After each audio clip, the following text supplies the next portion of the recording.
Bonjour à tous, merci de choisir France 24 pour vous informer. 500 jours donc déjà depuis le début de l'invasion russe de l'Ukraine. Selon les Nations Unies, 9000 civils sont morts dans ce conflit, parmi lesquels plus de 500 enfants. Depuis Kiev, que ressentez-vous tout d'abord à titre personnel après 500 jours de guerre? Bonjour, oui, c'est une date tragique pour nous. Merci beaucoup Tetiana Ogarkova pour votre intervention aujourd'hui sur notre antenne et votre témoignage.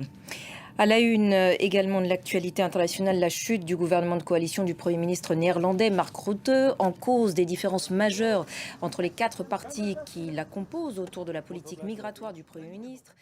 Voilà, et c'était donc le Premier ministre néerlandais Mark Rutte. Dans l'actualité en France, maintenant, une trentaine de manifestations contre les violences policières organisées aujourd'hui à Lille, Marseille, Nantes ou encore Strasbourg. En revanche, un autre rassemblement en mémoire cette fois d'Adama Traoré, mort en 2016, peu après son interpellation, a été interdit par la préfecture de Paris. Merci beaucoup Cyril pour ces précisions et on continuera de suivre bien évidemment l'actualité de ce rassemblement et des autres manifestations contre les violences policières organisées aujourd'hui en France dans nos prochaines éditions. C'est la fin de celle-ci. Merci de l'avoir suivi. L'actualité continue sur notre antenne. Restez avec nous.